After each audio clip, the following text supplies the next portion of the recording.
For our COBT viewers and listeners, it's Maynard and Mike here with something super timely, super interesting, and we feel super lucky. We've got Dr. Sal Mercogliano. He's a professor of history at Campbell University. He's also an adjunct professor at the U.S. Merchant Marine Academy. He's got a bachelor's in marine transportation. He's got a master's in maritime history and nautical archaeology. He's a writer, he's a professor, he's a thinker, and his phone is ringing off the hook right now because of the East Coast strike. So let me just pause and say, Dr. Mercogliano, we're super glad to have you, and thank John Conrad with the G Captain for connecting us with you. Well, thanks for having me. I appreciate it, guys. I'm happy to talk to you. And John is a good friend of mine, so I appreciate him doing that. Well, awesome. Well, before we jump in with Dr. M, Mike, the market's pretty volatile right now. A lot of news. Anything you'd share? Yeah, Maynard, what I'd say is starting this week, the market was really focused on two issues. The issue being of what we're going to talk about today with the Longshoremen strike on the Eastern Gulf Coast, but also what was going on with Israel and Iran. And, crude oil started to creep up here. Markets in general, equity markets in general, really didn't pay much attention to both of these items, to be quite frank with you. Now we're into day 3 of the Longshoremen strike, and I think the markets are starting to say, okay, there's an exponential effect to this potentially, and so the market's starting to think about this. But I think the issue today is crude oil is up around $3.5, $4 a barrel to around $74 WTI. And it was really based on a comment that was posed to President Biden today is whether they're looking at Israel striking oil facilities in Iran. And he said something to the effect that, we're looking at that or something like that, and oil just went up. And, who knows whether this was an off-cuff comment. I think the point is, and we've been talking about this for, 2, 3, 4 weeks on COBT, is that the amount of short interest, the amount of bearishness built up in oil contracts right now is pretty historic. And so it doesn't take a lot of language to really move crude oil price, and that's what we're seeing today. I'd say what we're thinking about is, even if we strike Iran and some oil facilities are taken offline or refiners taken offline, yeah, that's going to obviously push crude oil prices higher. But we have multi-million barrels of spare capacity sitting in OPEC right now, and so they could bring oil on pretty quickly if they have to. So I think the interesting thing we're looking at is the December 1st OPEC meeting. This is when they're going to determine what they're going to do with their curtail barrels. They've told you they're going to bring around 180,000 barrels on in December, and sort of the same amount every month for the next year. They'll lay out then what they're going to do. Now, obviously, what happens in this, with this issues with Israel and Iran right now, that could decide what they do. But that's where the market's going to be focused, right? Probably over the next week or so. And so, like I said, I don't think the market's really paying a lot of attention what's going on in the longshoremen stuff. It's really paying more attention to the crude oil, and that's why the market's down about 200-300 points in the Dow today.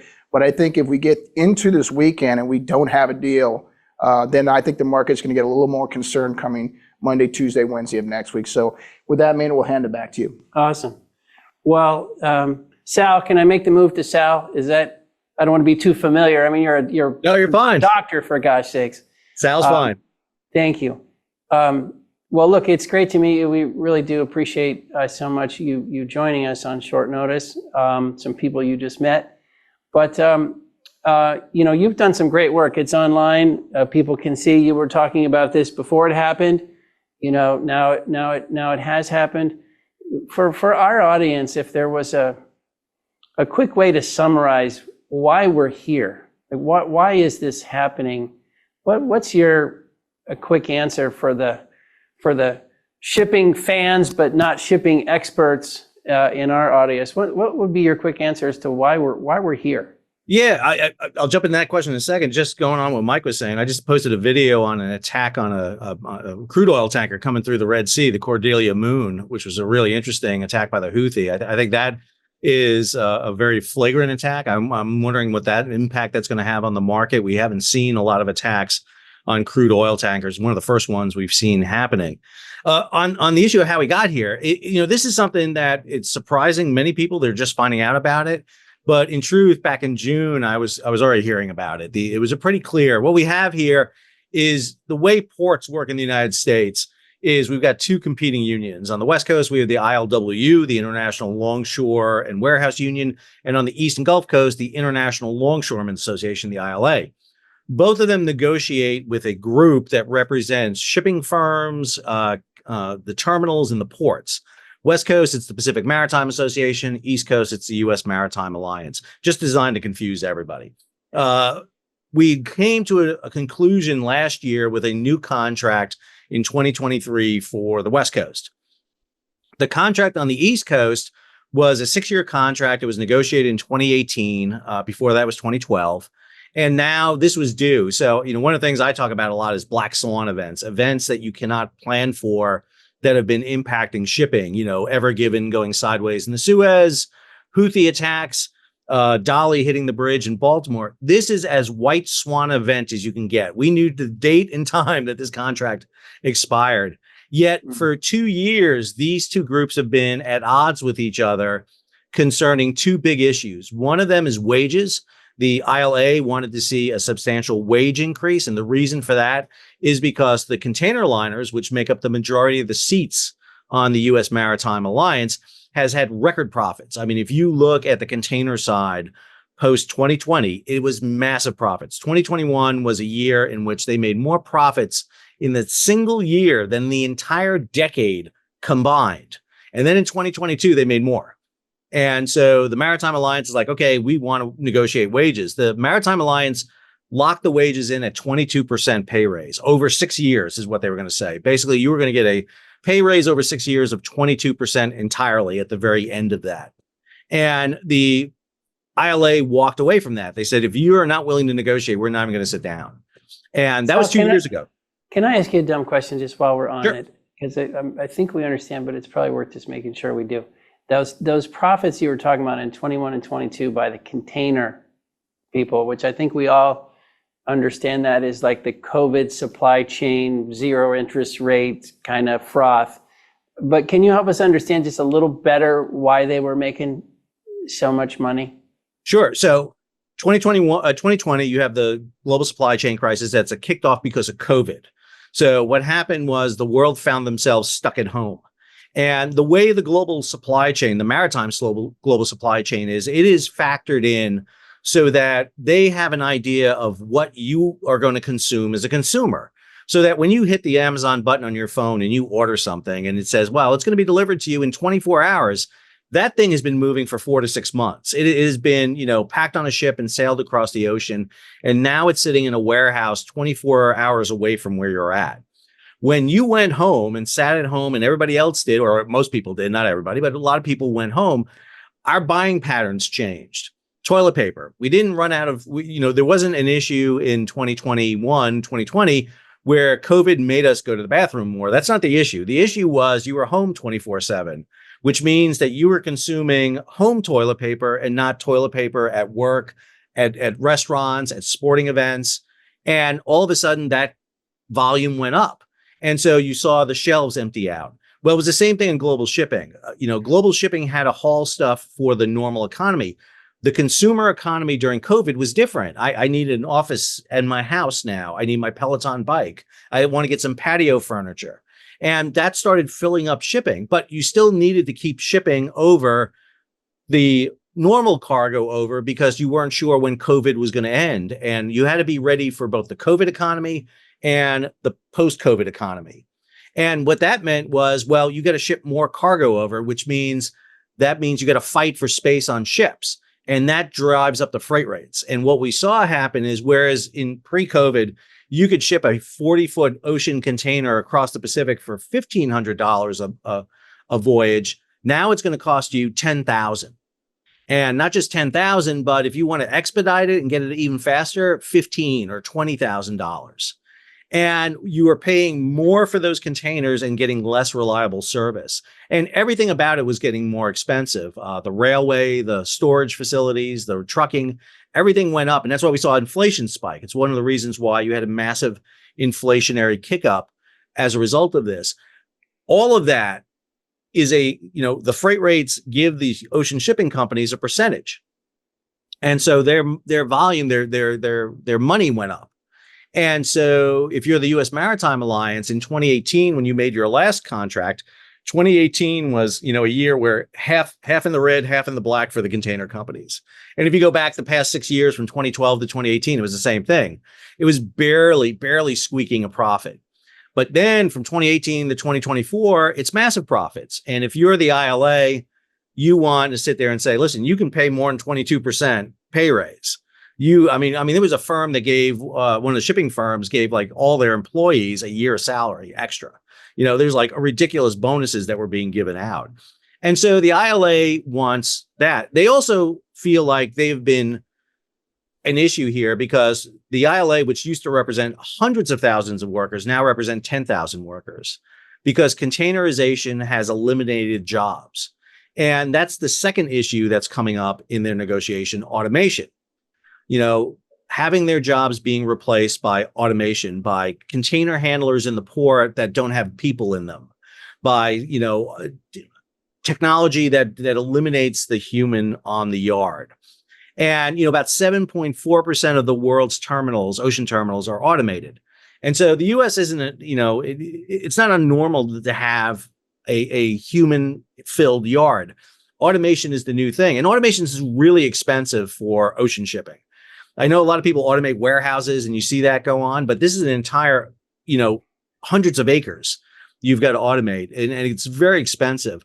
And so one of the things that the ILA is fighting for is against automation. They just automated a yard out on the West Coast in LA, the APM terminal, the AP Moller terminal. This is the Maersk Line terminal. Lost 500 jobs. The ILWU lost 500 jobs. The ILA is very cognizant of that. They don't want to lose the jobs. And so therefore they're fighting against automation and semi-automation. It's not a winning fight for them, but they're fighting it. That contract that was signed on the West Coast, how does that correlate with what the ILA is asking for on the East Coast? Like the interaction of those two, I assume those are always pretty correlated. They're separate unions. And so they are completely different in their negotiation process. And I would argue that one of the reasons why you see the ILA strike and you didn't see an ILWU strike is because the ILA realized that the ILWU made mistakes in their negotiation. They allowed automation in, and therefore they're losing workers. More importantly, we've seen a whole series of issues with unions. You've got the Teamsters, you got the UAW, you've got Boeing, you've got the rail workers. And I think the ILA felt like they were in a position where they could go on strike and get what they want. And more importantly, get people like you talking about it, because that's what this strike does. All of a sudden, it raises the consciousness. I was talking to a reporter from the Christian Science Monitor, and he asked me why the ILA went on strike. I said they went on strike so that the Christian Science Monitor would write about the ILA and the strike. And the ILA is looking to get more than what the ILWU get. And that's the thing. They're looking at what happened with the ILWU, and they want better protection. And in truth, the Maritime Alliance on the eve of the strike, September 30th, came out and said, listen, we'll offer you a 50% pay raise. We'll triple the amount of money going into the retirement fund. We will increase your benefits medically, and we will freeze in place automation and semi-automation. And that's good. That was great. That was a great deal. It was a deal that the ILA could take back to their membership and probably get it passed. However, they wanted the strike. They wanted the news cycle. And this is why I think they're still on the picket line, but I think it may be a short turnaround. I think this goes on no more than a week. So one question for you. I know you're a maritime expert, but maybe you have a feel for this because you mentioned some of the other unions. It seems like the last 2 or 3 years, we've seen renewed union strength, whether you're talking about UPS drivers or some of these other situations you mentioned. And also, I don't know, want to overly generalize, but maybe sort of renewed union, sort of the leadership being, more combative. Or I'm just curious, do you have an observation on what's been happening with unions broadly over the last few years? I don't mean to pull us way outside your core. No, but what I can tell you is that, unions are ever present in the maritime sector, whether you're talking about longshoremen or on the ships. Unions are a bedrock of the maritime sector. Go back 1934, the West Coast, the West Coast dock workers strike was one of the bloodiest in recent history of the past 100 years.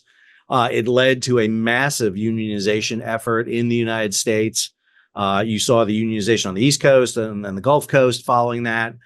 You saw the National Labor Relations Board come in. FDR pushes unionization during World War II so that we come out of World War II with the largest union population ever in the history of the United States in terms of percentages. And as you mentioned, unions have been on the decline. But I think, when we come out of the COVID and the global supply chain crisis, one of the things we see is the premium of labor. Labor is in a good position now to be negotiating. And I think if the ILA comes out of a strike with everything they have asked for, some people are going to be asking, wait a minute, I'd like a 77% pay rate. I know I would. I mean, I love that myself.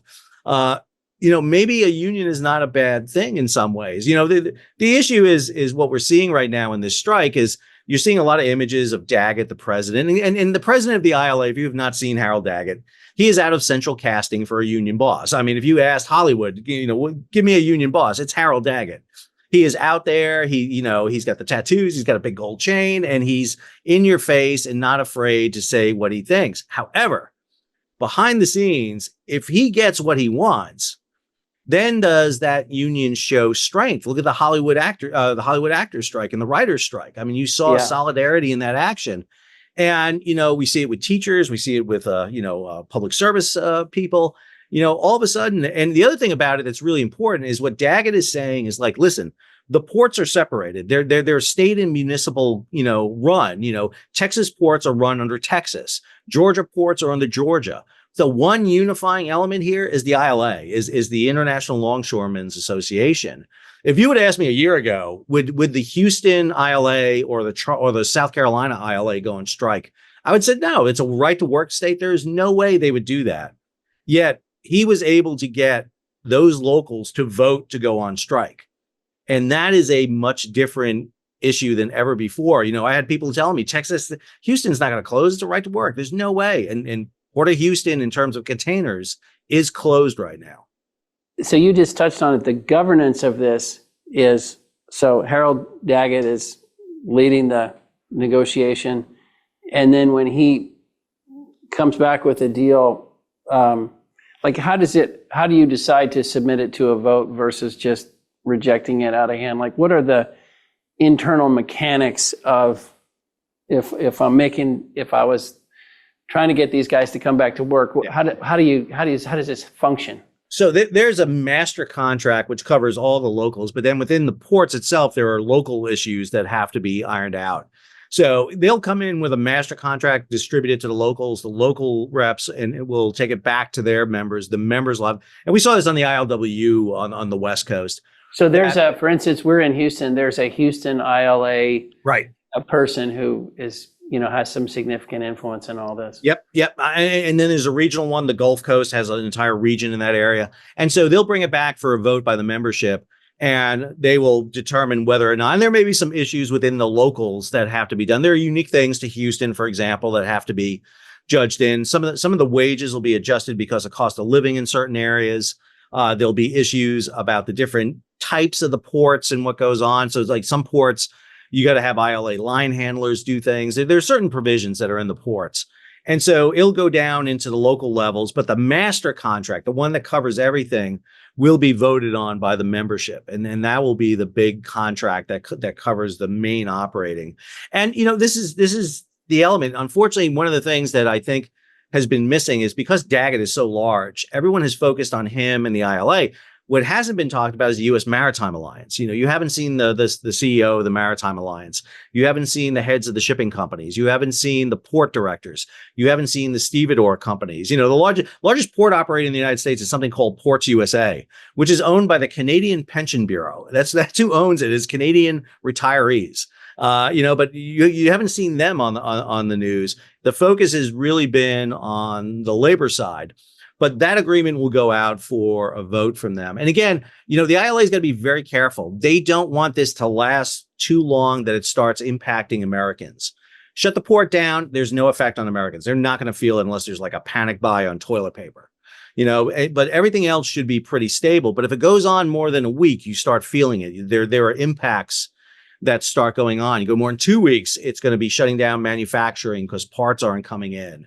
We import coffee, Starbucks may close. Starbucks closed, that'll get everyone up. I mean, there's just, if Americans don't have their caffeine in the morning, I don't want to be in this country if Americans can't get their caffeine in the morning. Hey, Sal, what really comes across to me is that since COVID, since the pandemic, unions seem to have gotten a lot more power, a lot more bargaining power. And I kind of contrast, what the ILA is looking for, sort of 70% increase, automation. You already explained that, versus the West Coast of around 30%. And I think they got some one-time COVID payments or something of that nature.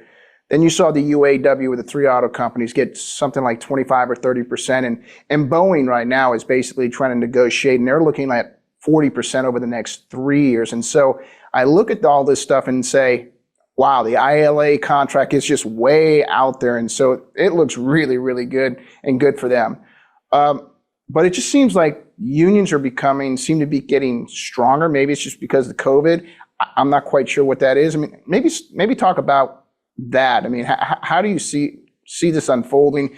Boeing's a whole other issue at this point in time, but just, am I correct in thinking the unions have just got a lot more bargaining power than they have been, and they are using it? No, I think you got to go back to the union that didn't do very well, the rail workers. I mean, that's, when you look at this, they're looking at this, and Daggett is really putting together, I'm not gonna be surprised if I see new union leaders running around with big gold chains from now on, and being very, very it's loud. Like the chains, in college football or pro football, you get an interception or something, you get the gold chain. I think that's it. It's definitely got the gold chain working. I think the other issue here, especially in the maritime sector, you're dealing with these corporate behemoths. I'm talking about companies that are massive. If you look at the container companies, they made more profits than Amazon or Google did, and so you're dealing with the everyone wants to show off Daggett in his house, go look at the head of Mediterranean shipping, Juliana Ponte, who has, 2 jets, a yacht, it's like they have a lot of money. And, how do you counter that? And the big fear that Daggett and the ILA had was this, is that they were going to fracture us. They were going to fracture the locals. They were going to really, turn them into local ports and local union representatives.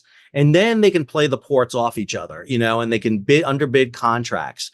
And that was a big issue, because then all of a sudden you're competing against each other. And, because right now, with the ports shut on the East Coast, on the West Coast, you have the directors of the port of LA and Long Beach, and they're saying, bring the cargo back. We're loving you. Come on back, come to the West Coast. And so, this unified front does present an issue. Then a lot of people have a problem with unions for obvious reasons. It's inefficient. The teachers union is the one that grabs everybody. You're keeping bad teachers in. If you can go in and negotiate, efficiently, I think if Daggett and the ILA come out with not just a pay raise, but they can fight the thing that they're fighting the most, which is automation, then people are going to look at that a lot different. The money is one thing. Money's great. But if you can fight the thing that's going to eliminate your job and hold it, that's a lot of power right there. And the thing that's waiting in the wings of the ILA, and particularly, is Daggett's son, who's the executive director. And he is a whole new level. He is a very great speaker.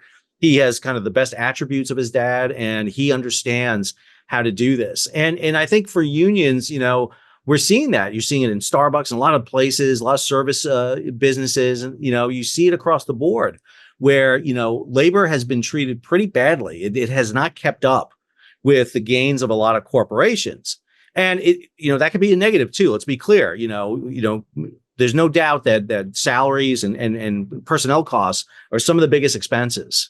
It's the reason why, tanker companies are offshore and they employ foreign crew members, because they don't have to deal with this. They can lower their personnel costs and they can move oil much more efficiently doing that. But the fear here, in at least in the U.S. ports, is that ILA is showing that. I mean, if you look at ILWU, 30% was a great raise. It was a really good raise. But I think what happened was ILA was dealing with the U.S. Maritime Alliance, and the Maritime Alliance was saying 22%, we're not giving you anything more. And I think they took that as a kind of insult. It's like, no. And not only would they give them that, but they wouldn't even negotiate. It was like, we're not negotiating. And Sal, I mean, everyone keeps talking about the U.S. Maritime Alliance. Maybe you can tell us, I mean, I think there's dozens of members there, but who are the top 4 or 5 most influential members of that group So from a shipping standpoint. Right. So I mean, you got 13 members of the board right there, and 3 of them are basically from ports. And so, they have a kind of rotating seats. So you've got, I think it's like Charleston's on there, and I think Virginia, and maybe another one on there. Then you got the companies that represent who employ the longshoremen, the stevedore companies, Ports USA, and a couple of there. But then you have 7 shipping companies on there. When you look at the 7, they are big. I mean, these are behemoths. You're talking about ONE, which is the composite company from Japan. You're talking about Evergreen from Taiwan. You're doing CMA CGM from France. Mediterranean Shipping Company, which is the largest shipping company in the world, from Switzerland. You've got Maersk from Denmark. You got Hapag from Germany. And then the oddest one is Costco, not the big box store. This is COSCO. This is the Chinese Overseas Shipping Company. This company is owned by the Chinese government. It's actually communist. One of the weird things about maritime labor unions for a long time was like there was communists in maritime labor unions. And if you read a history of the ILWU in the West Coast, Harry Bridges, there was communism there. Now in 2024, the longshoremen are negotiating with an entity that has communists on the board. It's a weird switch all of a sudden. One question for you, Sal, since so much of our community cares about energy, what would you say about, refined product moving around, or crude moving around, or, energy related activities? How should we think about the effects on those? Well, I'm going to come to that second. Let me do this one first. So one of the reasons that I think Daggett and the ILA are a little bit off on some of their arguments is the shipping companies took that profits they made, the record profits they made, and they had to buy new fleets. Why? Because we're changing the way we burn fuel on the world's oceans. We're mandated under the International Maritime Organization. This is the maritime branch of the UN, which says we need to meet a 50% carbon reduction by 2050 based on 2008 numbers. And so we're in the period of 2024 right now, where if you buy a ship that's going to last you 20 years, you're in that intermediary period. You're not at 2050 yet, but you got to come up with a ship that's got to be fuel efficient to meet the criteria. So, the shipping companies are basically buying an entirely new fleets, and they had to come up with an interim solution. What's going to be your interim solution to get yourself to 50% carbon emissions? I have the solution right now. I can get you to 100% carbon emissions. It's called a sailboat, but it's not very efficient to move a container. It just doesn't work that well. They're coming up with things with LNG. You're talking about hydrogen. You're talking about ammonia. You're talking about hybrid. You're talking about all these fuels that are out there, green methanol. And that's both in container ships, but also in the tanker industry. The tankers are looking at this a lot too, because they've got to refuel over to that. In terms of petroleum and the movement of energy around the world, we've seen over the past 2 years now, massive disruptions in energy distribution. I mean, the Houthis are the classic example of that, forcing diversions around Africa.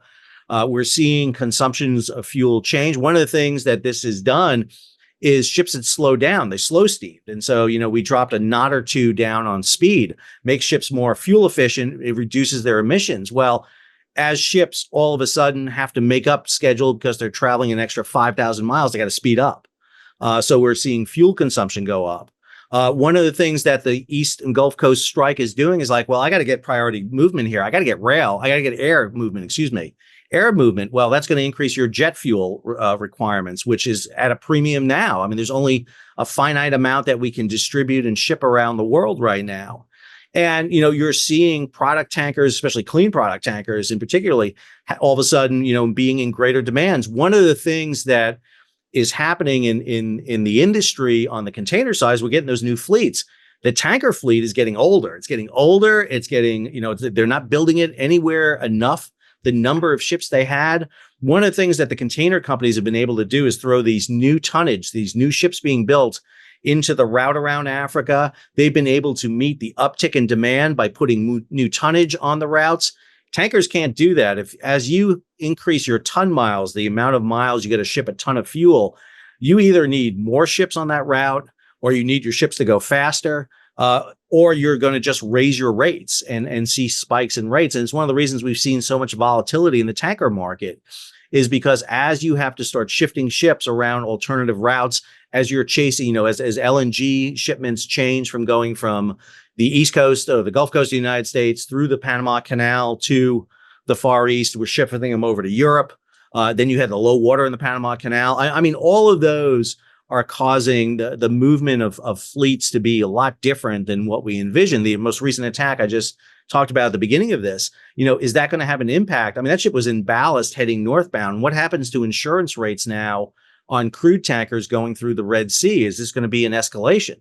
And is that going to mean we're going to have to divert vessels around Africa, even in ballast, where they're typically cheaper to go through, even paying the war risk?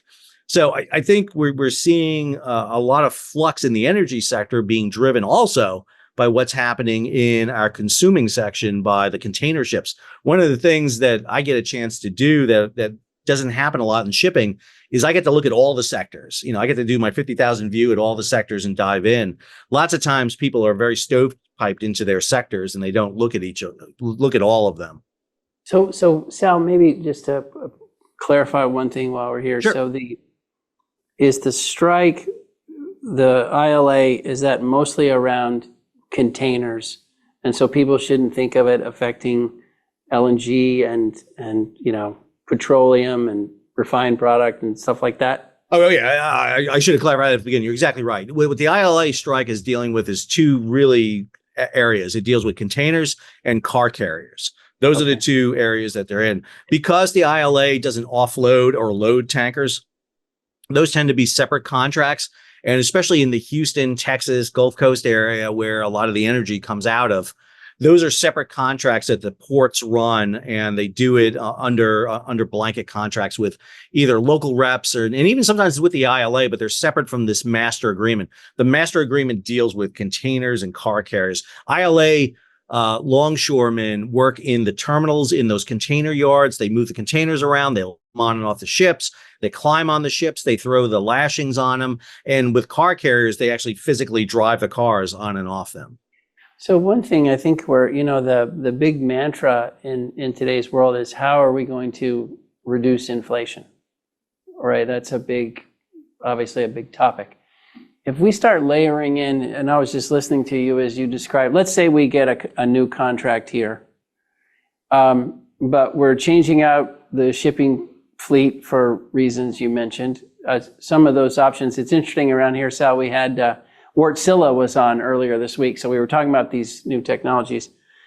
But when you start just kind of adding up what this could do for the expense of anything that's been on the water, it seems like it's not small and it's multi-year, right? So how do you think about that? Like over the next 10 years, just generally speaking, do you think shipping costs are going to be higher because of all these forces? I think they are. I think you got a couple of factors that are in here. Number one, there's going to be, under the new regulations, you can't run fuel inefficient ships. You actually get a report card now at the end of the year on your carbon emissions.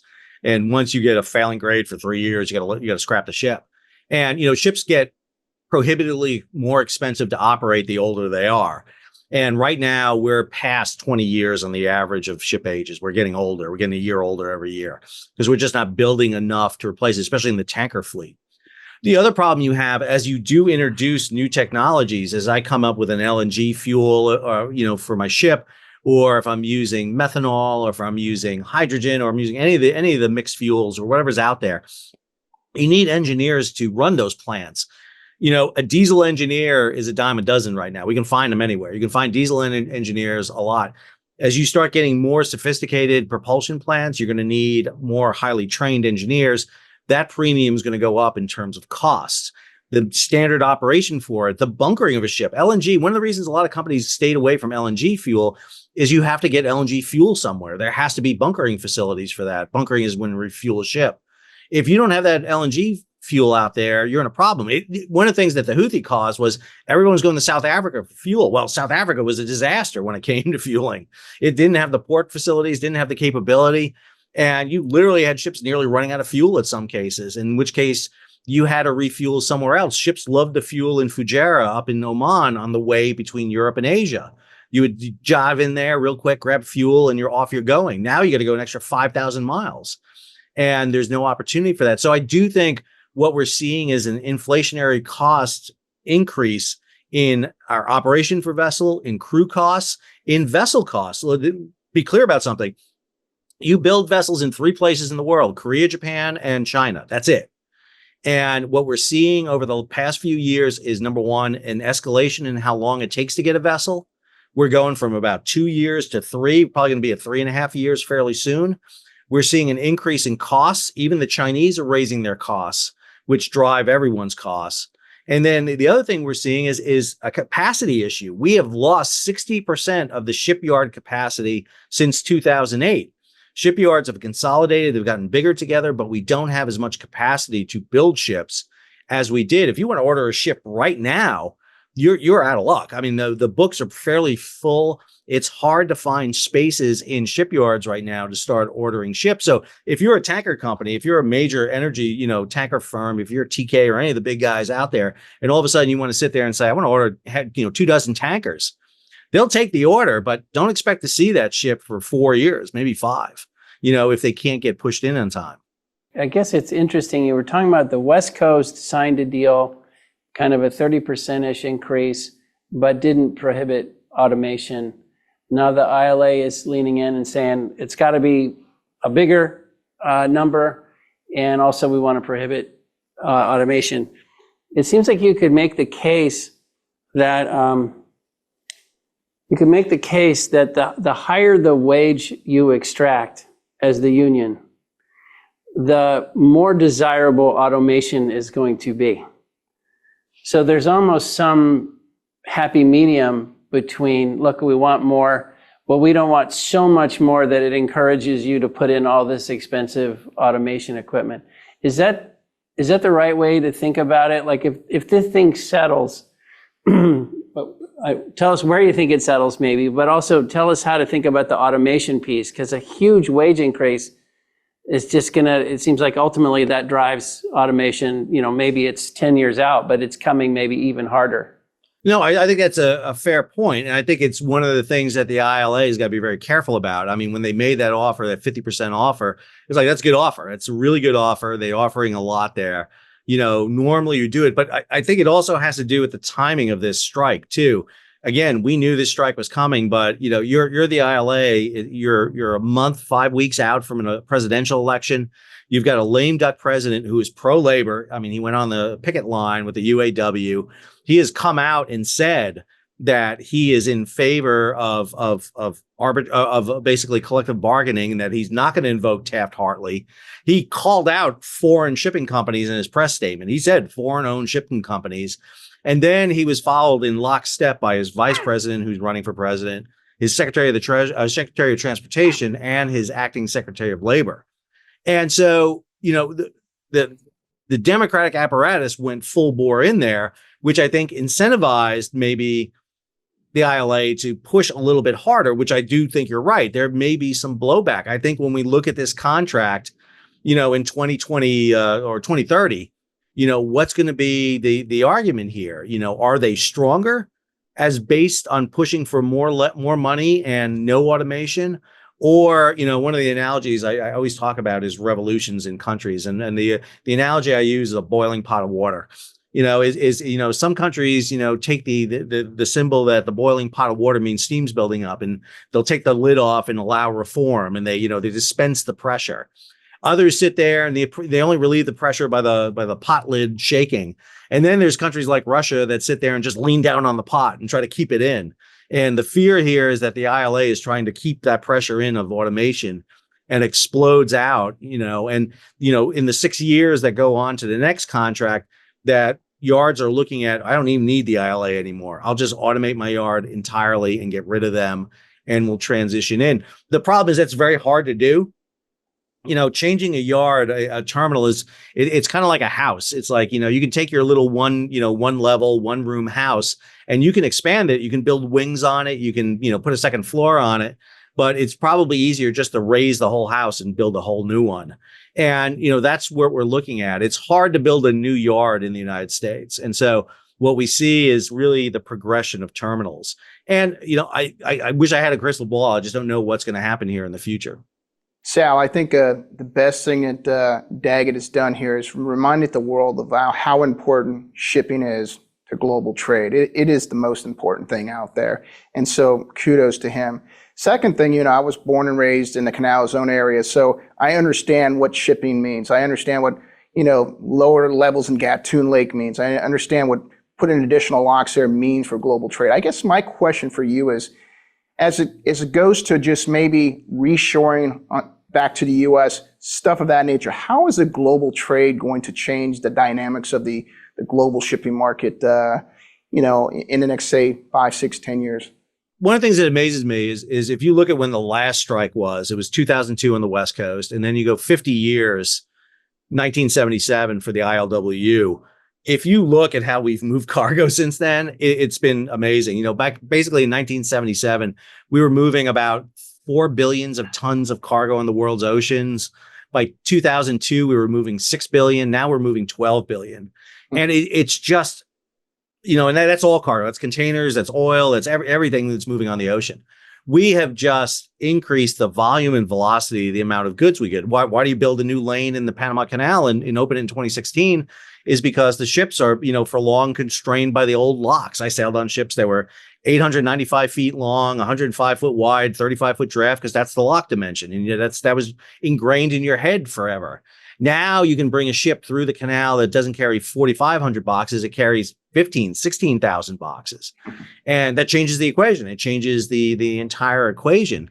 And so, I agree with you. I think Daggett's point is to raise the attention to it. He didn't think the ILWU did it. I think he hated the ILWU, for example, agreed to work beyond the contract. They lost their leverage. And they didn't do enough to protect their workers. When the APM terminal opened up and 500 employees were laid off, that to him was anathema. This is a hard old school guy, and he talks about my guys. There were women in there too, but that's not the way he talks. And I think that is the issue that he's generating on. I do make your point that, listen, what we're seeing here change is shipping is changing in ways that we never foresaw. I mean, if you would have told me that we would have container ships that are 24,000 boxes, when Malcolm McLean made his first container ship in 1956, it carried 58 boxes on board. Now you have the Everlock carrying 24,000. You just had the Chinese come out with a plan up at the shipping conference up in Hamburg. Is like, hey, we're going to design a 27,000 box, and we got plans for 32,000. Because if we don't have to go through the Suez Canal, that eliminates a lot of our restrictions. Because we had to be 400 meters long. Now we can be longer.